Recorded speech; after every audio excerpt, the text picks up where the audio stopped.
Welcome back to the Crux of the Matter. You are here for a very special episode today on the military in modern America. Why is military the last trusted institution? That's one of the questions we'll be answering here tonight. And we just want to thank you for tuning in. If you've been here from the beginning or if you're tuning in new, we appreciate your support, giving us your ears, as we have on a very special guest tonight, Joe Taylor. Joe, tell us a little about yourself. Yeah, thank you first of all for the honor to be here.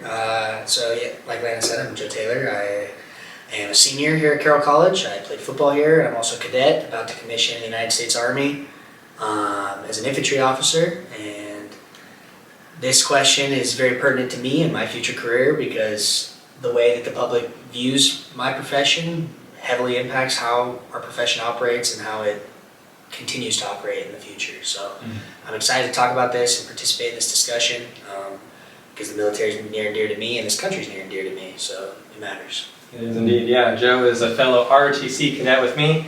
He is commissioning this year, so what branch? Infantry. Infantry indeed. So it's exciting. Yeah, I have no skin in the game. I'm not good in the military, but it's a subject that's very close to me. I've had a lot of family members in the military, so yeah, it's going to be a good one today. We'll get you yet, Riley. We'll get you involved yet. Probably not. It's safe to say all of us have military impact in our lives one way or another, and most of you, if not all of you, have the military affecting you in one way or another. If you live in the United States, you have the military to thank. And sometimes better than just saying thank you for your service, it's really thank you for giving me my freedom, my ability to express my ideas and thoughts and beliefs and opinions and live the life that I'm able to live because of the generations and generations of sacrifices that veterans and former other active military have made. Yeah. So, and like Reagan said, even though we were bashing him last week or 2 weeks ago, freedom is never more than one generation away from extinction. And I think that's, maybe it's in the way he meant it or not, but regardless, the military definitely plays into that maxim. Yeah. And with that, it really brings us to this kind of disheartening point is why is the military being seen as less important? We are entering this cultural moment where I read an article recently, I think it was by CNBC, where they said the military is still respected, but it's not relevant. And with the current Ukraine-Russian war, I think that couldn't be farther from the truth. The Taiwan tensions and many other global impacts, even domestic, I think we see that the value of a strong, healthy military is paramount to keeping us as America, as we know it. And so, Joe, any opinion on the current state of the military, whether you see it in decline, growing? First of all, the respected but not deemed relevant thing, I think that that's silly. But just because you brought up, we talked about this before the show, but Teddy Roosevelt was mentioned, and walk softly and carry a big stick is definitely a thing because it matters how you can defend oneself.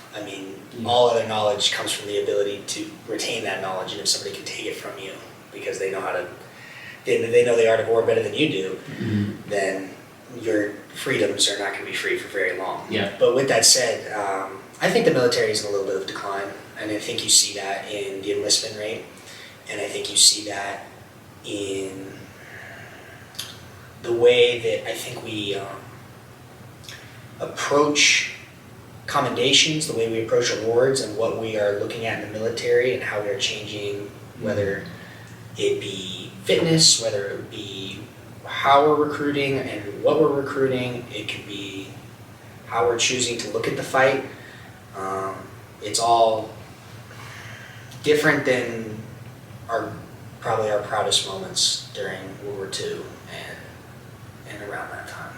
Yeah, and just a simple representation. I think the ACFT test, how we've seen it's a debate going back several years, and then having to reincorporate gender differentiation for scores, and then seeing leg tucks. Apparently the Army can't do leg tucks, so let's bring back the plank. And then just adjusting standards, where I quote in this article, they're like, we are not lowering our standards here, we're trying to increase our numbers. And so it's like, you're doing both, obviously. You're doing both. And yeah, we'll get into later the actual statistics on the declining rates of enlistment and other kind of revealing points that show that the Army is in decline, and more broadly, the military is general. Yeah. And we will be focusing specifically on the Army in this episode because that's where we are most familiar with.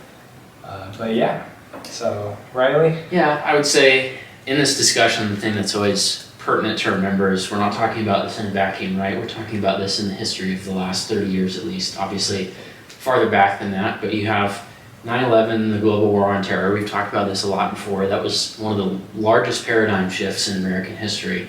And immediately, you've never seen such strong unity in the United States. Like, we've always been a country that had lots of internal squabbles, and that's probably the most unified the United States has ever been. September 12th, 2001. At least in the modern era, yeah. Yeah, and I think after that, it became, we got to protect the homeland, and obviously, tons of people were very patriotic about that, and the military played in this a lot. We end up finding ourselves in countries like Iraq and Syria and Afghanistan, and you rewind to, or sorry, I guess you don't rewind, you forward spool, I guess, on your VHS to where we are right now, and you're at a place where all of a sudden the unity isn't there. So what happened in between? And I think that's important to remember. What was even our goal in involvement in the Middle East? And it's really hard to say because the thing that we hear from top down is we were defending democracy. That's what we always hear. Well, that's silly. The CIA overthrew dictators so they could put a different dictator who was more favorable to the United States and in South America, all during the 20th century. And so we still do that. We still meddle in foreign elections. As recently as I think the last one that was for sure was when we were messing around in Ukraine's elections, actually, in like 2014, 15, 16. Mm-hmm. And so this is one of those things where we still love the military. We're never going to lose that love, I don't think. It would take something very significant, more significant than 9/11 for the United States public to lose its trust completely in the military. But there are confusion about what were the goals of the global war on terror. And there are lots of people who served in the global war on terror. Tons and tons of people who realized, I'm out in this desert in a tent eating MREs and shooting away camel spiders, and what the heck am I doing over here? And there's no clear objective, and that really messed with morale for a lot of people. So. Yeah. And that brings up a good question I'd like to ask you guys is, when would you say the military was looked upon most disfavorably in the public's eye? Because first thing that comes to mind for me is like the Vietnam anti-war protests. But I don't know if that was the military as a whole or if they're just attacking our presence in Vietnam. Mm. Yeah, I mean, the military veterans who came back from Vietnam were not treated well. And I think the other way that the military was unpopular at the time is because under both Republican and Democrat presidents, at home, U.S. involvement in Vietnam was very unpopular. At the same time, World War I and World War II, our involvement in both of those was very unpopular at the home. At the same time, we loved our boys. And so Vietnam is definitely a different case. A lot of service members were looked down upon and treated poorly when they got home because of their involvement in the Vietnam War. And that had a lot to do with the New York Times and Wall Street Journal's pictures of what was happening on the ground when we were carpet bombing Vietnam and using napalm as well. So, and perhaps it was the first civilian form of shell shock, and that the first photographed war for mass media being involved. Yeah, maybe it was just much more shocking than people would have thought war was like. But war's dirty, and I guess they should have been expecting that, because in Afghanistan we see, I think there's almost unanimous agreement here that it was a disaster withdrawal. But not even talking about the withdrawal, our whole meaning of being there, this global war on terrorism, this democracy protecting, it really got to nowhere. It shows that the military as a whole, I think, was still looked upon favorably domestically, at least. Like a lot of people I talk to, they're like, we still support our guys, we just don't support being over there. So it was a difference. I think it's interesting that you bring up the mission too, because why choose the military to withhold and install democracy? The military is a democracy, and the military's job is That's not. a good point. The military's job is not to build democracy; it's to defend and fight our nation's wars. So it was an interesting mission set, most certainly, and I think one that set the military up for failure because they don't know. The military doesn't install democracy. It fights wars. It's the last act of diplomacy is war. That's what it's good at. And so when you use it in a different role, who should have been over there were the politicians, or your Peace Corps, or whatever. And frankly, who are you to decide also what government system that another nation wants to use? Mm-hmm. But that's a whole different, that'll take us down a whole different road. But yeah, poor mission choice for the United States military. So don't use a hammer to fix a pipe when you need a wrench. Yeah, exactly. And a lot of people thinking that the hammer, why didn't the hammer fix the pipe? It must just not work well. Well, that's not what it is, because in the Gulf War, when we went over and we took over a country in 100 days, it's one of the greatest military feats ever. It's up there with the 300 and holding the line against the Persians and the land invasion of Greece. That's what it's up there with. It was one of the we think because of that war that we're all fighting in the Middle East, they're all the same and they're all just a bunch of, backward civilization savages. They don't know how to operate technology. No. That's not the same. Afghanistan is a bunch of local warlords, and it's sort of just, if Native American society had lasted until today, it looked somewhat, I guess, like that. Just the sort of tribalism, there's no unity, or like Gaul during the time of Rome. That's what Afghanistan is like. Iraq was an actual functioning civilization with a real military and 50 cows on the back of Toyotas. We took over that country in 100 days. It was super impressive. So it's not that the military is not capable still. They're very capable. And if we need to take somebody out, we can do it. And we're very, very good at it. But it's the goals. It's why are we spreading democracy? You're right, Joe. What right do we have to go and install a different kind of democracy overseas? But it comes from this sort of thought that America is just an idea. If America is just an idea, then we can spread the idea all over the world, and everywhere can be America. But we're not just an idea. We're a real people, we're a real blood and soil nation, and we have our own unique things about us that we don't share in common, even with people who are similar with us. Perfect example, Second Amendment, guns. That is very unique to American culture. Europeans are always like, oh, why do you guys have so many guns? Yeah. We were just talking earlier today. There are more privately owned guns in the United States than there are guns in all the militaries around the world combined. And that's just registered guns, which is like 450 million. And there's way more than 450 million guns in the United States. So it's just one of those things where... Isn't that cool? Yeah. America is not just an idea. And if America was an idea, then the global war on terror would have worked, and we would have put McDonald's and Starbucks in Afghanistan. If it is just an idea, then it'd be the toughest idea to take down of all time. Yeah. It's a lot of guns. Yeah, exactly. So. Indeed. But yeah, so we see that kind of reprioritizing what the actual mission is, which Joe said perfectly, is to fight and defend. Isn't there a third part? So it's to just deploy, engage, and destroy the enemies of the United States. I guess that's a 3-point purpose. Oh, it's always, they always love the right that remains constant, but yeah, to deploy, fight, and win our nation's wars, providing ready, prompt, and sustained land dominance as part of the joint force of all U.S. military. Perfect. So we can see, democracy protecting isn't really in that, and so we can see that really helping the public see what the mission of the military is meant to be also helps both the success of the military and the success of coming back home, where people actually have a realistic idea of what you do for a living. Mm-hmm. And then you don't have the Vietnam effect where you're like, oh, this is what you do? Mm-hmm. You are ending up murdering people. You're involved in no longer chemical warfare, but at the time, and a lot of other just really, disastrous things to see. Mm-hmm. But moving on, so if we're moving on beyond just purpose, then we see the execution phase. And the execution results in good leadership. So that's the other thing, which I think at a general level, we see the leadership in the U.S.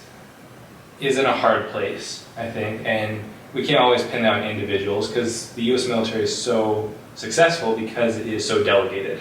We learn about this delegation responsibility. We aren't soldiers just to blindly follow a leader. We're given just enough freedom and flexibility to be able to execute our role with that ability to just be our best. And it's something that, as I had no military background, but coming in, I'm like, oh, it's not quite as rigid as you make it sound. When we're doing labs, kind of like our movement to contacts or ambushes or attacks, you have just this amount of freedom where you're able to really outsmart the enemy. And again, come back to the Sun Tzu book, which if you're watching the video, we're reading through it, and it's so deep. So Yeah, it also comes back to this execution phase. But back on the home front, I think we can move into the actual numbers. So Riley, you can pick up after me, but I'll read the first one. The Army numbers in 2023 has a current workforce of 466,400. And throughout history, of course, this number ebbs and flows with wars and without wars. And because we are in a relatively long peacetime now, besides Afghanistan, should those numbers decline? Historically, yes. So then some might argue, well, that's not unhealthy. This is just natural. We're going to stay at peacetime. But where does that line get crossed? Where now we're seeing such little involvement in the military that when you have powers like China and Russia and Iran starting to build their armies and other militaries, then should we be in a place ready to counter that? Yeah. And so this sort of plays into, I guess we could talk a little bit about how that plays into the institutions that are the most trusted, because it also has to do with how the military is, growing and where it's at right now. So this data is from 2018. It's pretty well known. It's been discussed to no end in the media, and it's the institutions that Americans trust the most. And number one and number two are the military and small business. Americans have always trusted those two. The bottom, news and Congress, which it says television news 20%, and those are rookie numbers. We got to pump those numbers lower. But the military is very, very trusted right now. As of 2018, it was 74% of Americans trust the military. It's still something similar now. Obviously, since 2018, we had 2020 and the pandemic, and then we had the riots during the summer. So that affects police popularity. 2021 and 2022 sort of coming out of the back end of that, leaving Afghanistan, all these sort of things that have messed with the numbers a little bit. But the military and small business are still number one and two. And I think one thing worth considering about why they're still so trusted when a lot of our other institutions have decayed. So one thing I always say about the United States Congress and the Senate and the House of Representatives is, here's how you know it doesn't work. Because Nancy Pelosi and Mitch McConnell have more loyalty to each other than either their constituents in Kentucky or California. That's a fact. No one's going to dispute that fact. So how did we get here? What's wrong? I don't know. But it is the fact that the system doesn't work as it should. And so that's just an easy way to explain why most people don't trust Congress. But why does the military, the military is ruled over by the presidency. The presidency doesn't have a much higher percentage of trust as an institution than Congress. So why... He leads the military, so why is the military still so trusted? And I think one thing to consider is that, you're talking about leadership and there's small limits of freedom where you're allowed to operate, but at the same time it's top down. It's not a democracy. Democracies are platonic. They're platonic. They're based on equality. The military is an Aristotelian institution. It's very hierarchical. It's top down, and there's levels of control to each bit. I think that's worth considering when you're talking about it. It's actually one of the true aristocracies that exists anymore as any institution in American society or Western society as a whole. So, any thoughts, Joe? I think when you talk about the most trusted institution, and I think Landon can speak to this, but you brought up the word leadership a lot, and that's funny because that's basically the first acronym you ever get taught. There's many acronyms in the military, but leadership's the very first one that comes to mind when I was in MS1 as a freshman, and I was forced to memorize it, and it was leadership. And you take out the E and the A, and another one of the E's, but ultimately it comes down to the Army's 7 values, which is loyalty, duty, respect, selfless service, honor, integrity, and personal courage. And when you look at that, and when that's instilled in a group or in a society and of strong, upstanding soldiers, you get an institution worthy of trust because you know that this is what they fight for, this is what their whole mind, body, and soul is geared toward these values, and they act within them, and there is no room for acting outside of them. I think nowadays we, especially in corporate America, we overinflate the value of a mission statement because the mission statement uses these big puff words where it's like, oh, we're gonna sound really good, but they're really corporate and pumped out by an HR department. They don't actually mean anything. Right. So carrying them out is kind of the important part, and the values that you live by define the organization and its structure and the people that are in it. And is the Army perfect? No, but nothing is. So to hold it to that standard is ridiculous. But is the Army one that definitely upholds those values and one that pushes for those values in its soldiers and definitely does not allow those values to exist and persist at the higher levels of the military? I would say that is a no. They don't allow those to persist. If you go outside leadership and what that acronym stands for, you're not going to be in the Army for very long, especially as a leader. And I think that's why it's so trusted, is because people are of high quality. Yep. Yeah, that's a very good point, because it's one of the last true institutions where it is kind of this joint meritocracy of you are imbued with these values, and if you live out these values and exceed with what you are given, then you are given this next position, you're given these promotions, you're given these opportunities. And then it's also partially hierarchical in that it's that aristocracy of you have a leadership, or you have a leader who you're going to follow, and you're going to trust them. Yep. And you have to earn that trust both ways, and it just works out so uniquely successful. Because who in our modern culture would say that a hierarchy would actually be a good, healthy relationship?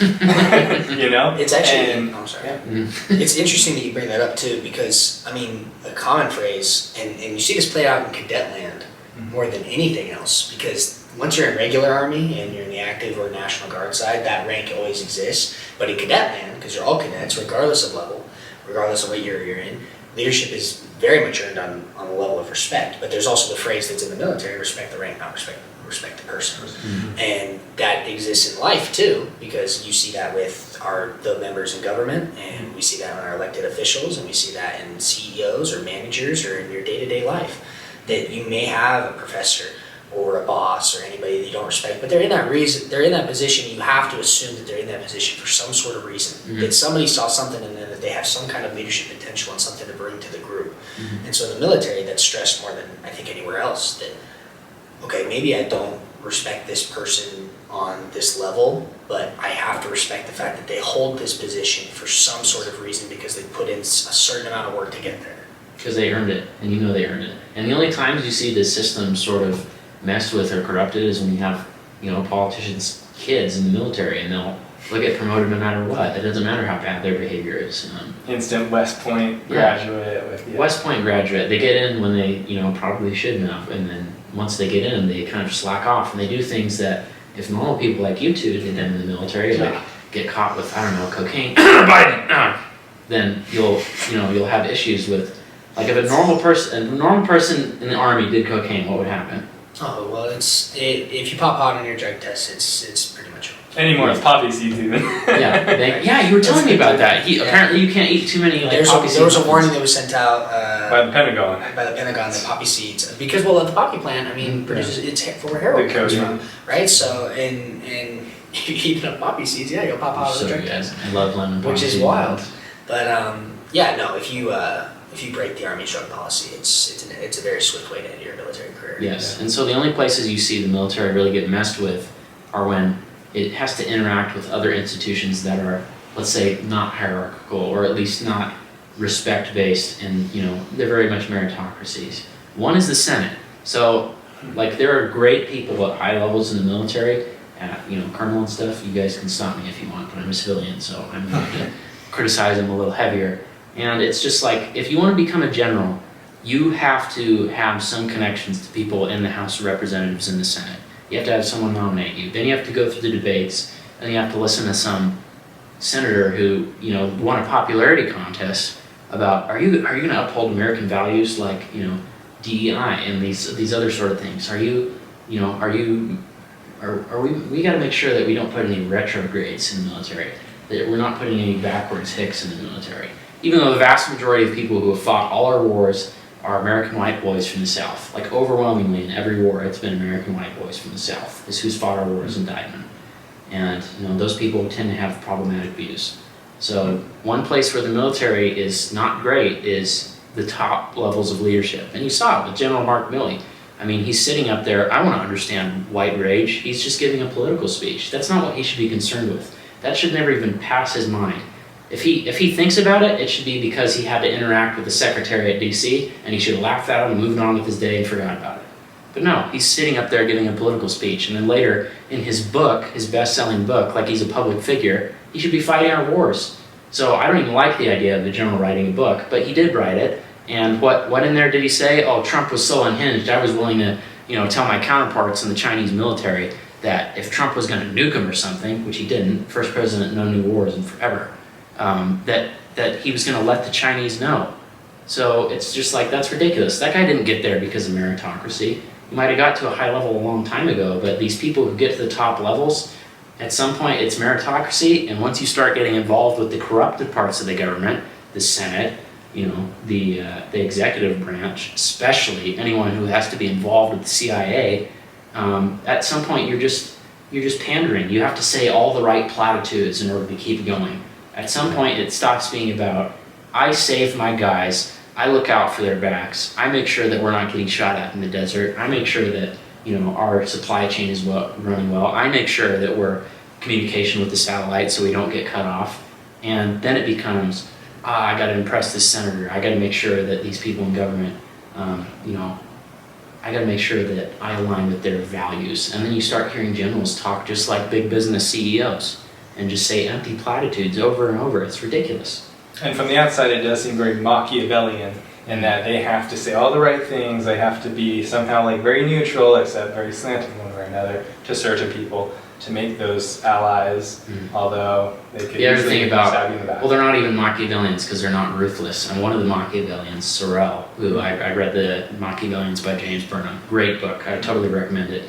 But Sorel said that, no, it was Machiavelli himself who said that there's two kinds of leader, that there's foxes and lions use brute power, someone like Julius Caesar, and there are foxes who are very good at statesmanship.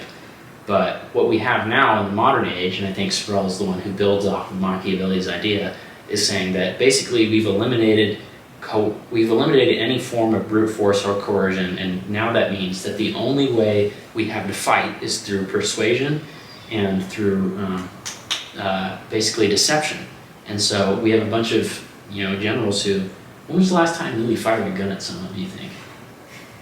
Seriously. Yeah, no generals at all. I wouldn't die for that guy. That's one of the reasons I'm not going to the military. I'm not dying for our government right now. Because if other people, if Russians or Chinese or, some random Slavs, Greeks, Europeans, if they see a pride flag, what does that mean? Americans. I'm not fighting for that. So the American flag still means something to me because that's my nation. But the pride flag is the global American empire, the gay. And I'm not dying for that. So. Yeah. And we can see that then this could lead us right into the next point of why is military among the 18 to 24-year-old young men specifically looking not as quite as appealing as in the past. A lot of articles I've read recently try to brush that over. They say it has nothing to do with the current politics of the military, nothing to do with the current agenda, all to do with just either the mental health, the physical health, or the relevancy points. And I think that they're basing that basically all off just the military's investigators into why recruitment's down. So taking it surface level, sure, you could broadly accept that, but say there's a little more at play. Well, it's about health, unless it's about the vaccine mandates. It just happened really lost, thousands of great military members. There's National Guard. Yeah, I think a month ago, January 10th or 11th, they finally rescinded the vaccine mandate for the military. But now it's, that was 2 years of that. So how are you gonna get people, back in the military after you just showed them you would throw them out for a vaccine mandate? And they didn't even make exceptions for religious exemptions. So, it's about health, unless it's about that one specific thing that we're not going to talk about. I think it's important to remember that I think you made quite a few points in there, and I think what we also need to remember is that the military is amongst our political institutions, which is, a large part of why we're having this discussion today, because it's trusted because it operates differently, like you've pointed out several times, both of you, that it operates differently than all of our political institutions, which is why I think it gains a lot of the trust. But at the same time, it's still at the whim of the American public and the American people.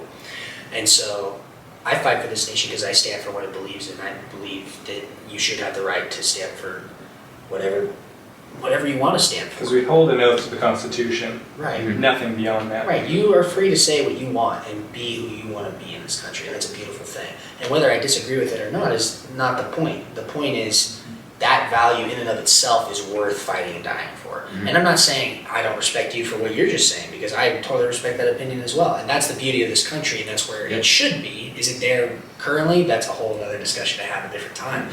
But the other thing that I want to touch on, what you talked about with General Milley and a lot of what we're talking about today, is I think we've de-glorified combat and war. And there was a point in time, and for a large part of human history, where we've held up our greatest fighters and our greatest soldiers as great people. I mean, how long has it been since there's been a military member that's president of the United States? That used to be fairly common. Where great generals who won great battles became presidents of the United States. I think the last service member that would have been either Clinton or why do I want to say Clinton was? Oh, no, I guess Bush Senior. Oh, Bush Senior. Bush Senior. Okay. So, but it's aircraft rare. carrier bomber. Right. It's rare that we see more and more that we see these generals become political leaders, and I think that also speaks to the fact that in society and in the world, violence is detested more than it has been before.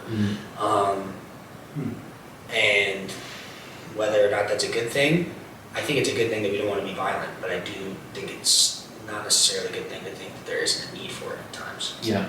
Well, it's like if you eliminate violence as a possibility, then you have persuasion, which is the better part of humanity, and you have deception, which of course we're going to do. I mean, we talk about this all the time, but this is also a very Christian podcast, and you have to view things through a moral lens. People are not going to stop being people. Like, is there a world that I wish I would live in? Yes, we could talk about the world we wish we live in, but sometimes we do have to talk about the world that we do live in.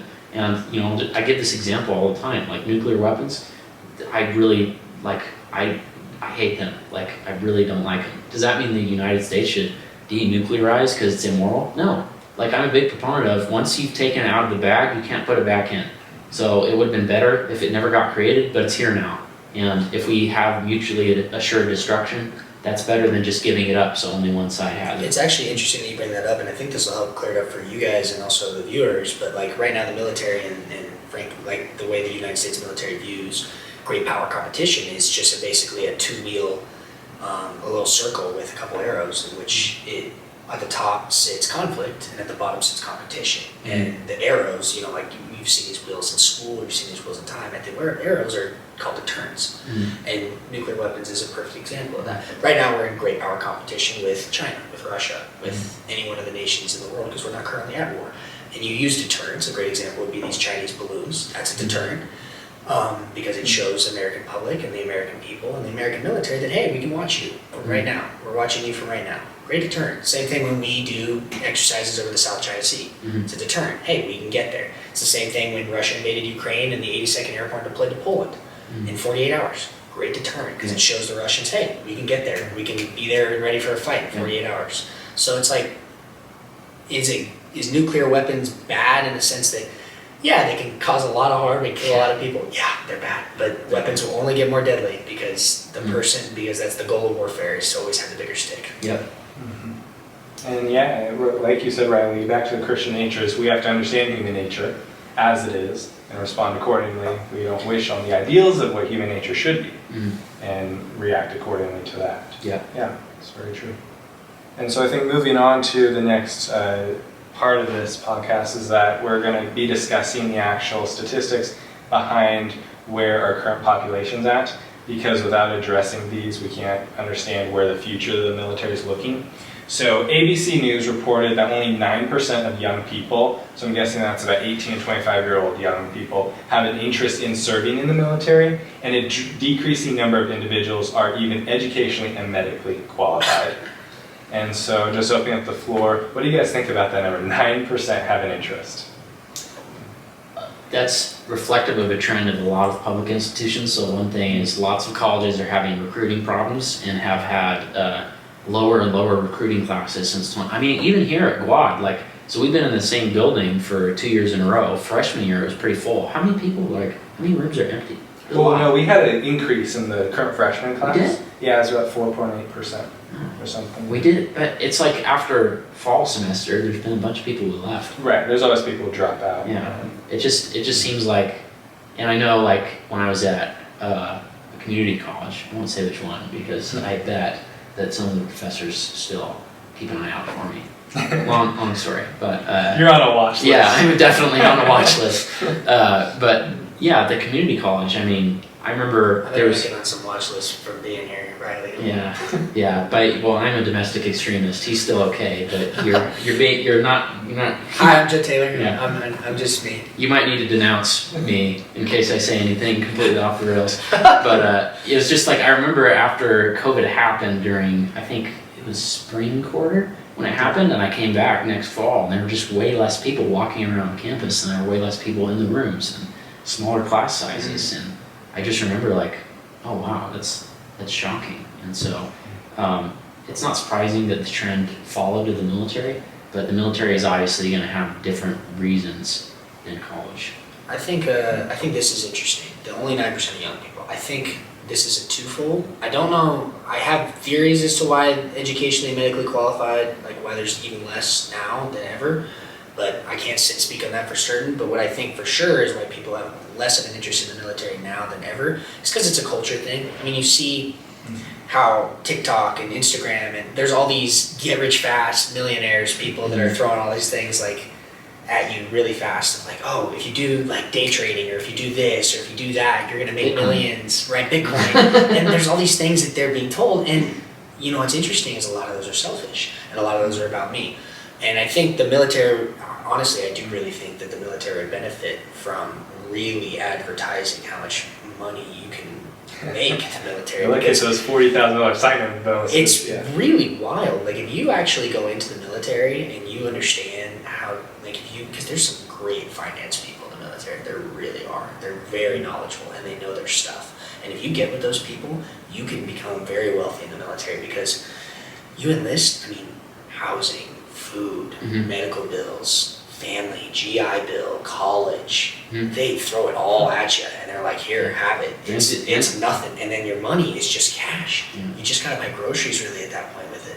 And whatever, you know, the new Xbox, if you want that for your room, I don't care what you do, but like really it's your cash to spend. And if you're smart, if the Army was smart, I think they should advertise that more because I think a lot of young people are trying to figure out how can I get jacked and how can I get ripped and also how can I, and the Army can help you with that, but how can I make a lot of money? Army triad. Right. And I think that's one of the biggest problems that the Army has against it is that it's a culture of selflessness and we have a culture of selfishness. Yep, that's definitely true. The militaries will always be like that across all cultures. I mean, Great ones. this is what C.S. Lewis talks about, where you know there are lots of countries where their morality is a little different here and there. Like maybe it's wrong for you to have more than one wife, or maybe it's not. But it would be weird to go to a country where people were proud of being proud of stealing, or they were proud of cowardice. That would be weird, because it's like he says this, that you can't do an evil thing for the sake of the evil thing,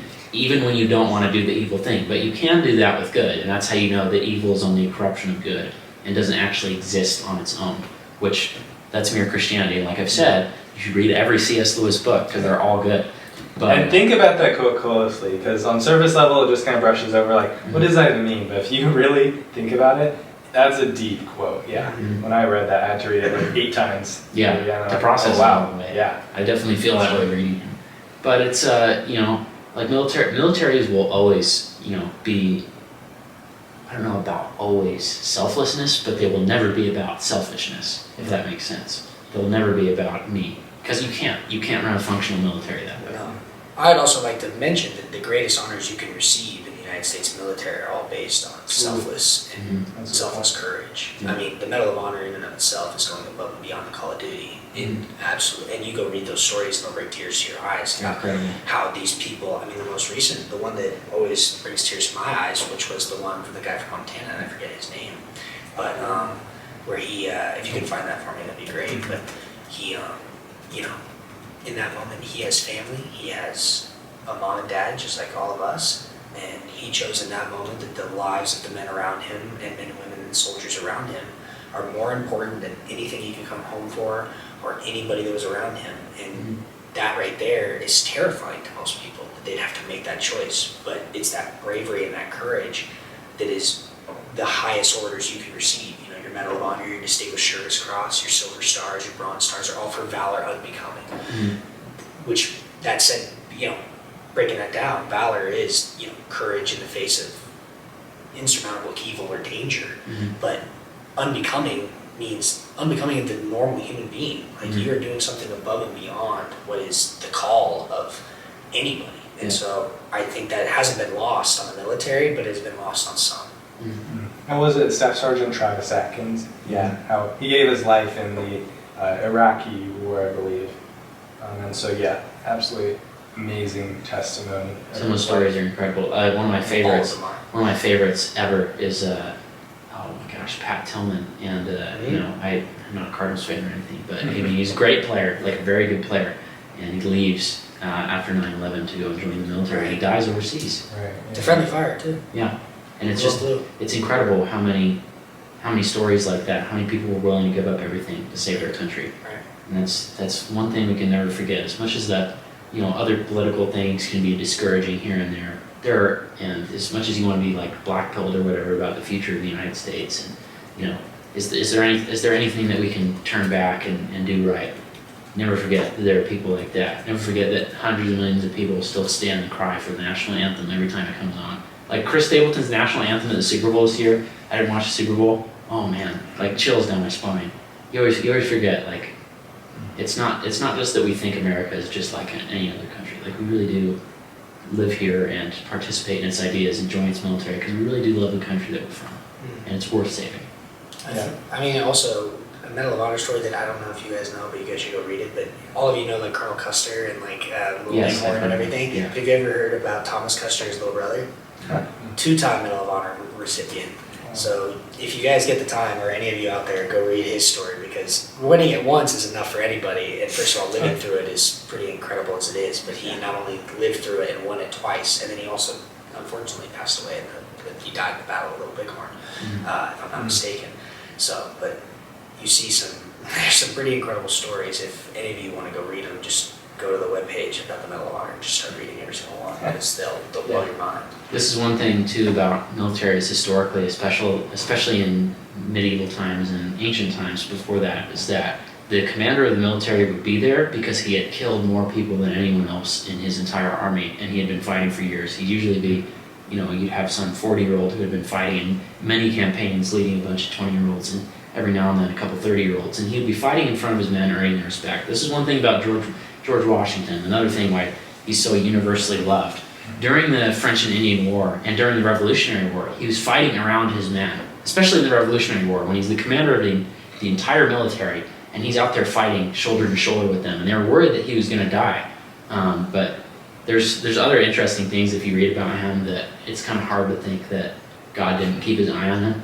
He met this one Indian chief right before the Revolutionary War, or maybe right during the beginning, and it was after they had already fought the French and Indian War. And this chief had told him that he instructed all his braves to shoot at all the officers, the British officers, and of which Washington was one. He said he personally had shot at Washington 17 times and missed. And he said that Washington had the Great Spirit watching over him, and it was an honor for him to even speak with Washington. And there are lots of things, if you read about Washington, like not only spared from awful wounds, like having his knee destroyed or his shoulder, getting shot through the chest, like escaping superficial wounds, like knee scrapes and stuff. It's pretty insane. Yeah, when doctors used to leech you and let you, you walk away from a minor injury back then, and So I'm pretty sure Providence has eye on Washington. Right. I think great generals. I think you make a great point. I also think it's changed a little bit from then to now, just because the precision weaponry and effective and mass killing power that the weapons we've developed today have, it makes it a little difficult for your 1 and 2 and 3 stars to stand on the battlefield and be like, charge, because they're not going to miss too often. But it would be great if we had like an A-10 pilot or something, though, right, as like a general. No, I totally agree that there is nothing that makes soldiers perk up more than when a star walks into the room. Because you're going to stand a little straighter and you're going to puff out your chest a little more, because it is a big deal, and those people, because they are in that position for a reason. Same thing with your command sergeant majors, and you're the highest of our enlisted. When they walk into the room, they command a certain amount of respect because they've been there for a long time. And we're talking people that have had military careers longer than I've been alive. So that's saying something. Yeah, and it means something. They do there are many great ones still, even though we've talked about some of the shortcomings of others. There are many great ones who command a lot of respect and are there right on the front lines with other soldiers. Yeah. There was a general. My dad was stationed in Italy, in Aviano, for 4 years, and there was this general over there in the year. I think it was the year before my dad won Airman of the Year, and this general was like someone that my dad knew personally on base, and this guy had, like, you know, shot at people for years, and like this is someone like he was just an incredible person too, and had like a sweet wife, and you know would say hi to my dad, and it was just like, you know, like people like that. Like my dad has a long list of people who he really loves in the military, who'd be like, I would die for them right now. And that's one thing the military inspires is like we talked about the United States hasn't been like there hasn't been an attack on the homeland since 2001 from an actual organized foreign country since Pearl Harbor, I think. I don't think there might be one other since then. The last time that like the American soil that isn't including Was Hawaii, I attacked think by was a foreign power. Mexican-American War. I think was the last time that we fought on our home turf. Yeah. Oh, yeah, okay. Yeah. I'll go back that far. But yeah, I mean, the United States of America is naturally the hardest country to get to and fight. It is. It's like us and Russia are like, you know, Russia don't invade during winter, like the other joke goes, even though it's not Never there. fight a land war in Asia. Yeah, never fight a land war in Asia, and you literally can't invade the United States. I mean, Japan was talking about it, like, can we do this? Is this possible? And one of their generals famously said, there's a gun around, behind every bush and around every street corner. They'd never happen. So that's one thing that you can kind of, the military technology has always been progressing where we're always trying to get something to eliminate the soldiers so we don't have to give up precious human capital. But the thing is, you're really never going to get rid of soldiers. Like, there's really not any, you can't just, like, what, even if you make some humanoid drone, like, you still need some sort of human oversight over that because it's not going to make the correct decision. It's not a moral being. It doesn't have agency. And that's the thing, that technology is never going to be able to replicate agency. I think Lots of armed conflict get real complicated with attack drones and like humanoid robots taking prisoners. Yeah. because I mean, there's a lot of red tape and for good reason during conflict and during wartime. But you make a great point. Yeah, the Army's making a huge push for unmanned weaponry, but and there's a reason for that because that saves lives. But you also make the point, and this is stressed to every Army leader, and I hope in every program in the country, that there are only two resources that you can never replace, and one is time, and two is people. And they're not in that order, but good people are impossible to replace because they're good people, and they work hard, and they do good things, and they do genuinely give you everything they got. Yeah. Especially in this profession, they are quite literally, like, you can't, and that's what the beauty about the military is, and it almost makes you want to tear up, is that they quite literally will put their lives down for it. And then time, of course, you never get back. I mean, this time we're spending together, it's gone once it's gone. So that's stress, and I think it's always important to remember that. Yeah, people who people serving overseas for 20 years during the Gulf War and Terror, who saw their fellow Army guys or fellow Air Force Marines or whatever, they saw them more than they got to see their wives and their kids. And it's like, that sort of deep brotherhood is not like replicatable anywhere. Like we talked about this maybe briefly before about sports and how it's sort of a substitute, but it's not the same.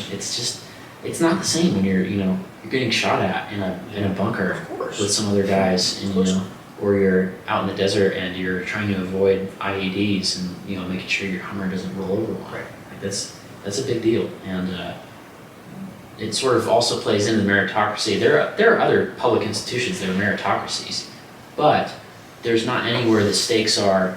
It's not, are we going to make a profit or not? It's, are we going to live? Like, that's a little bit different. And so, the military is not capable of losing more than a certain amount of trust. It's not, I want the best. It's, I depend on the best, Yes. like, to live. Yeah, right. It's so true.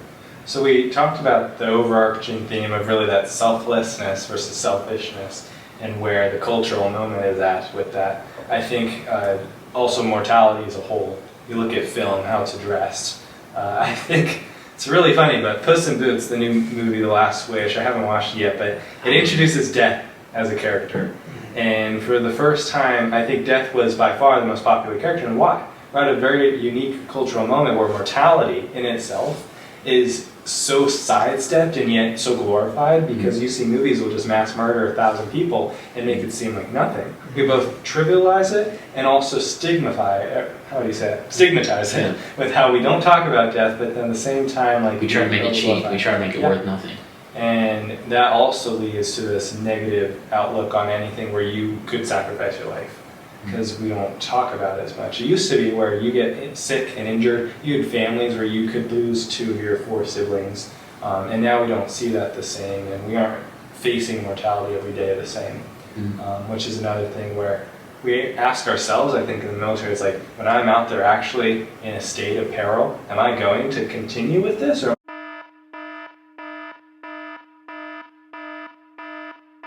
I mean, people will just,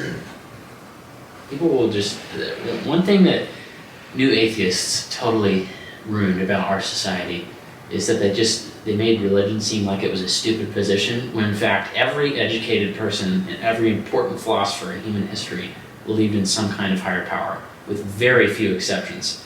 Like, I've said this before, but there are no 150 IQ atheists, but there are a lot of 125, 130 IQ atheists who think they're 150 IQ. welcome to the Dunning-Kruger effect. Yeah. Just smart enough to be dangerous. Yeah, and it's just like Richard Dawkins is a somewhat intelligent person, obviously, but then he goes and gets interviewed by Ben Stein. Oh, how do you think the universe came apart? And they keep going back through the causal chain. He's like, okay, they finally get to the point where the first atoms come from. Well, I think it's possible that a super intelligent alien life could have planted life in our universe. First of all you did was move back the causal chain. But second, that sounds like God to me. A super intelligent, like, alien life form planted life in our universe. How stupid are you? And it's just, even the best of the atheists, Christopher Hitchens, by far the best of the 4 horsemen, gets absolutely trounced when he's actually against a real, like, metaphysical, physicist, Dr. John Lennox. If you ever go and watch the Dr. John Lennox Christopher Hitchens debate, there's no way you can come away from that thinking Hitchens won. So I would recommend everyone watch that too. I mean, it's interesting you bring that up too, because that discussion you've had has existed for a long. I mean, Thomas Aquinas writes about that, the argument of the first changer. I mean, it's one of the natural. He gets it from Aristotle. Right. Proofs. Right, and that's been. I mean, imagine bringing those men back today. I mean, they'd have fun with the topic, because we've been exploring it for hundreds of years, bud, thousands. I imagine you watch. Catch up, you gotta catch up, because it's interesting. But I mean, Thomas Aquinas talks about the argument of the first changer. If you asked what was before that, what was before that, what was before that, enough times, eventually you're gonna get to a point where they say, I don't know. Insert God. It's so true. There has to be an first cause, something actually has to start the gears so they can keep going, so you can have a watch that We runs know for in 20 science years. that nothing can't come from nothing. Mhm. It just can't happen. So Yeah. something has to start everything. Yeah, and it would have to be, a watch can't make itself. The other thing is, what is the universe made out of? It's made out of space, time, and matter. So something outside of space, time, and matter that is more powerful than those 3, and that could imagine it, would actually have to create it. Well, it sounds like God. Again, insert here. A timeless, spaceless, non-matter-based being. So, I mean, there you go. We just proved the existence of God in 3 minutes. But it's like our modern society is so obsessed with small little things and just, what's the next thing I can do? What can I do tomorrow? What can I do for fun? And we've just surrounded ourselves with noise and with meaningless little things here and there. But when mortality actually comes into play, this is another thing. I think the military is, on average, a more Christian, more religious institution than the United States public. You have to double check me on that. At least more religious in general. Yeah, religious generally, at least. How could you be an atheist and serve in the military? I'll speak on this a little bit, because I spent a little bit of time with the active component of the military. I think it's one or the other. But that's not a bad thing. I think in the military, when you have a heightened, a sense of oneself, don't mistake yourself and think that culture doesn't work its way into the military, because it does.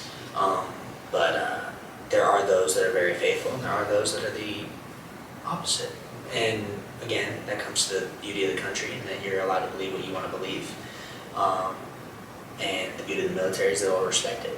But I would say that a lot of the values that we've talked about, that the Army upholds, come from a very Christian place. Mm-hmm.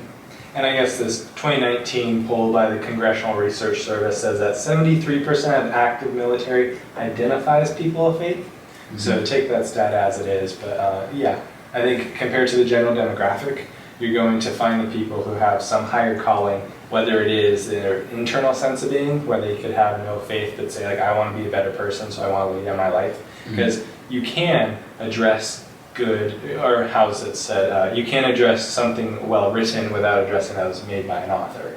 And so they can address something good and virtuous without addressing the being who created that virtue.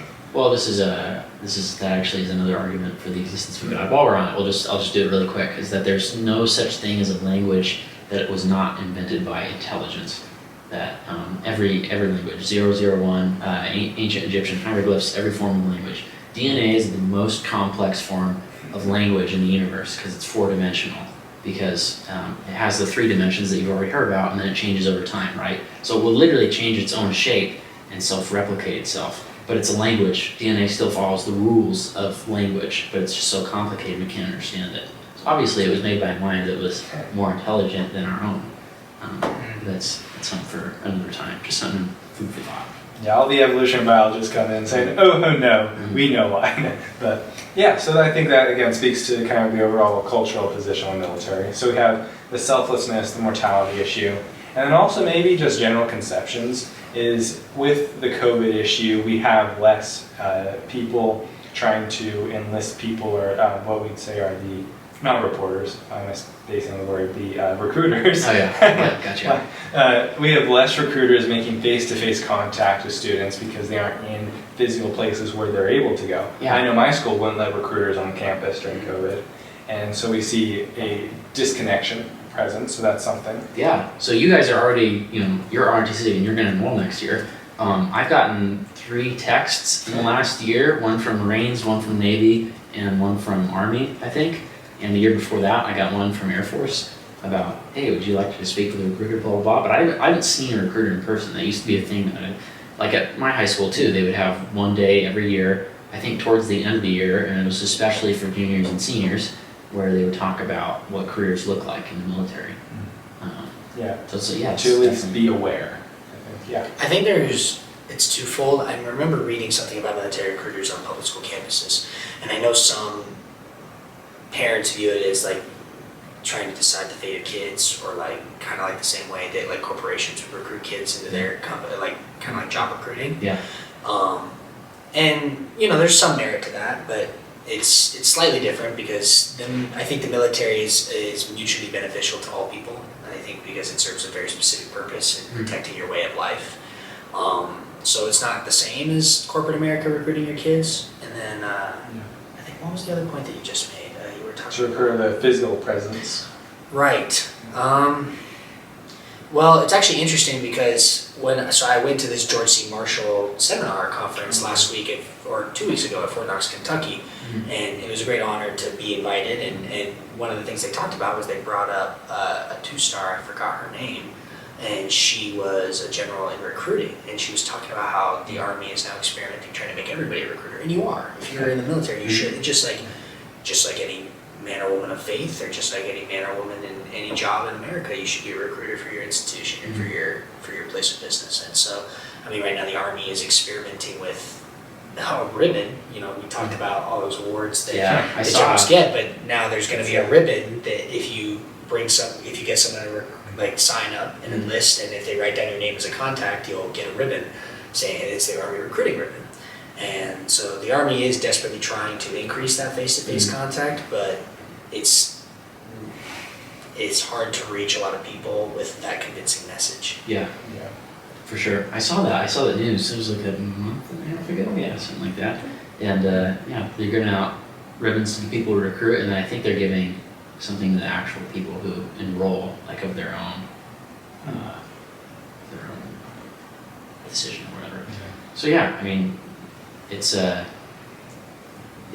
struggling too with like, if the mission is just protect our country, then I think the Army just needs to make that like very clear and very simple. But I don't think that's the message that you're getting from the top brass. I think you're still getting, and we see it right now with Ukraine, Russia. It's like, we're supplying weapons to Ukraine in theory, because what we can do is, this is literally word for word something I heard from one of my professors who's like formerly been involved with foreign negotiations, and he literally said, the goal of the United States is to damage Russia as much as possible because they're a geopolitical enemy without putting a single American boot on the ground. That's the goal in theory. Americans' lives are worth a lot, but you know, $110 million is a lot of money. And it's like, if we're gonna fight them, like this is the thing, this is the problem with the global war on terror. It's not that it happened, it's that what was our goal? What were we doing the whole time? And it was a bunch of half measures. There are two ways to rule over a people, historically. There are two. There's subjugation and assimilation. Those are the two. Doing cultural imperialism and putting McDonald's in Afghanistan is not going to make it work. Period. It doesn't. Like, cultures are different. They have different values. They have different emphases. They have different primary religions. They have different histories. And they have different public values. And we can't just look over them and try to enforce our views upon. I'll give you another example. We were talking last week in class about the problem of domestic violence in, not Serbia, what's the, within Serbia, the autonomous zone. What the heck is its name? I can't believe I'm forgetting this. Yeah, please pull it up. But basically, they're saying that this country had problems with domestic violence because they're a patriarchy. That's not why. Vojvodina No. and Kosovo. Kosovo. That's it. Oh, I never think that Kosovo is autonomous within it. Kosovo. Okay. Yeah, so Kosovo has problems with domestic violence, and they're saying it's because they're a patriarchy. You're reading your academic 21st century feminist lens onto it. That's not why. You know what else is a patriarchy? Russia. They do not have the same problem, and Ukraine. They don't have the same problems with domestic violence. Why? Well, Kosovo is a majority Muslim country. That's why. And it's okay to address that. Like, certain countries will be better and worse at certain social issues than others because of the values that they confer. I think you brought up an interesting point, and I think it's one that I think there's a lot of push nowadays for globalism and for acceptance and tolerance and open-mindedness. But one thing that is difficult to accept, and it's something that you're not just touching on, but directly making the point of, is that values can be bad. You can have bad values in society. It is possible, and you've seen it throughout history. Those societies usually, I mean, way back when, they used to get conquered, or they would fall apart. And so it is possible to uphold bad values, and those are the most dangerous, because if they infect your society and your way of living will come to a very swift end. Yep. You know, it's hard nowadays more than ever because of how quickly information can spread, and also how quickly it can be misconstrued, to say things like that and not have it taken as insulting, rude, or Like, I have Muslim friends, I'm not trying to bash them, but it's historically, Islam does have more of a problem with domestic violence than Christian countries. That's just a fact. So you know where it is? The other part of it is that the reason that we're not able to see that that's why is because we're looking through our own lens of values as if our values are neutral. So pluralism and globalism, perfect example. Those are not neutral values. Those are the values in of themselves. Like, Islam doesn't allow certain ideologies to flourish within its own country's borders. Like, homosexuality is not a thing that's allowed in the Islamic world. So, like, Qatar had the World Cup, and that guy famously got kicked out because he was wearing the pride flag heart shirt or whatever, and tons of people lost their mind. Well, like, tolerance is an American value. On other values. Yeah, tolerance is an American value. That's not a value that's shared worldwide. It's not shared in South America or Africa, most of Asia, and the Middle East, unless it's a country that the United States has had a heavy involvement in. Right. And this is like, pluralism and globalism are values in itself. Last week we talked about Reagan fusionism and libertarians, and the market is, the market, let's let the market do whatever it wants. The market allows all values. So there are certain, like, prostitution is a form of capitalism. That doesn't make it right. And I'm not going to defend it. And this is just one of those things where we were talking last week, like, you're allowed to love the nation that you're from and the unique things about it. America is not just an idea, it actually is a real place and time. And the global war on terror is the perfect example that ideas have consequences. If America were just an idea, then it would have worked. We would have put McDonald's, we would have put American values, we would have had tolerance in Afghanistan and Iraq and Syria and all these other places, but it didn't happen. So we should sit back and reflect on why that is. Well, maybe it's because tolerance is an American value. It's at least a Western value. It's a European value. It's not the same in all the other parts of the world. So you have to know this is like, we're missing goals and we're missing the context of what's happening on the ground in these places where we're involved. Yeah, that brings up two very, very well thought out points. I think that also goes into another thing, that from a global security perspective, I think the United States has always been kind of poor at placing itself in countries and instilling itself and its values elsewhere, whilst our competitors, China and Russia, are very good at it.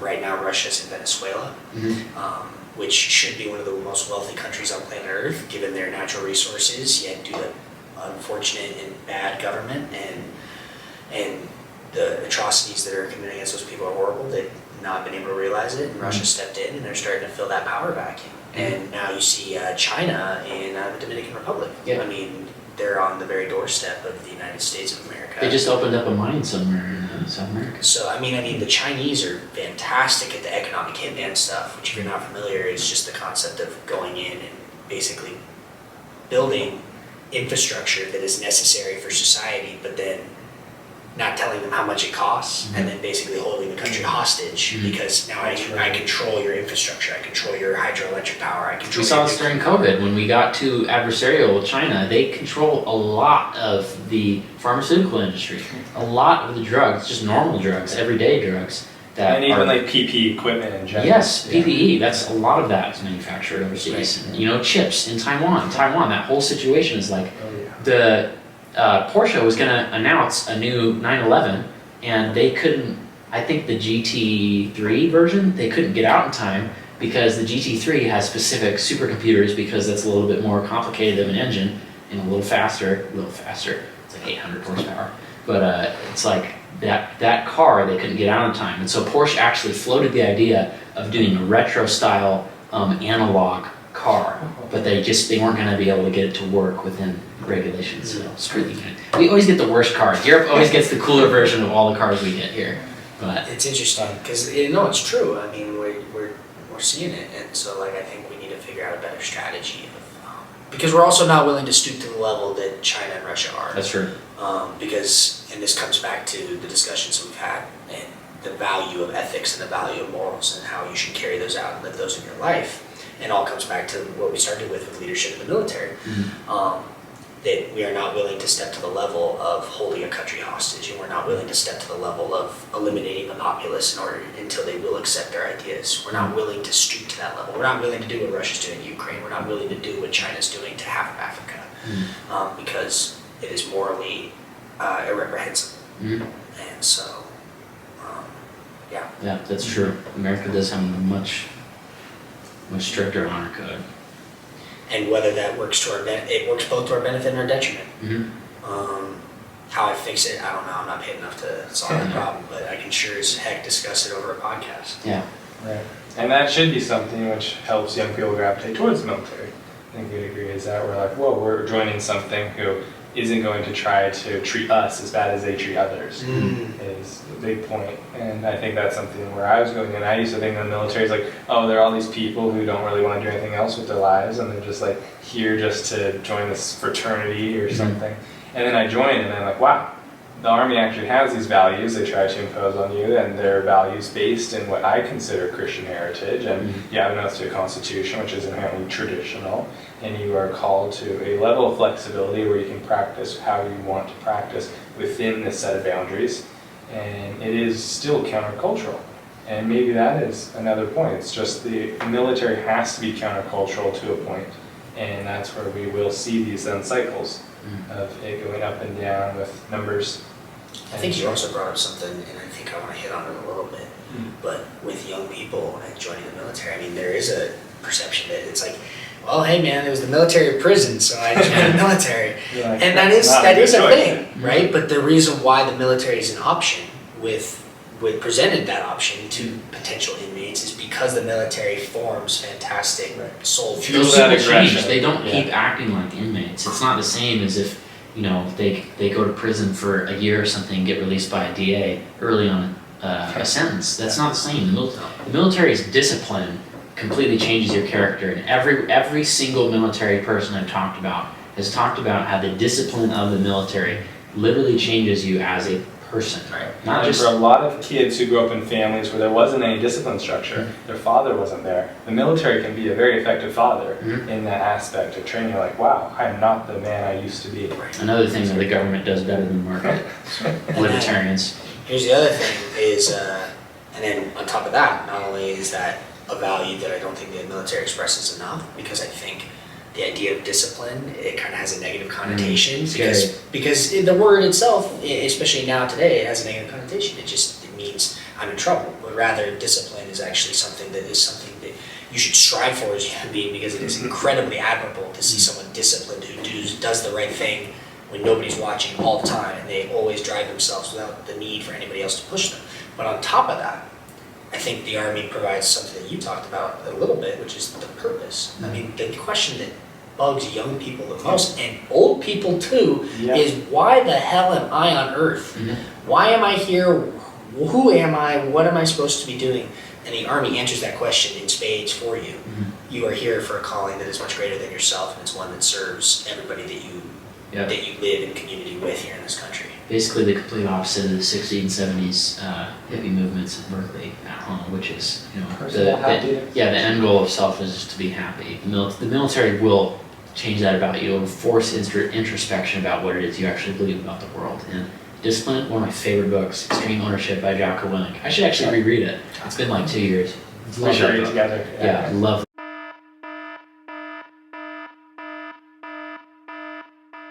structure and discipline of the military means I'll always respect military people, and part of that is at home. I've had the experience with it, and really we gotta have my dad on sometime to talk about how it changed him as a person.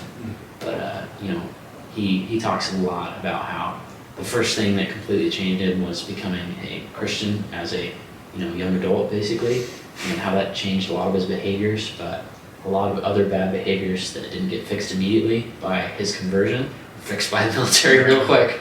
So he's such a good storyteller. It's a great thing to talk about. But discipline is a value that we need in modern American society, especially self-discipline.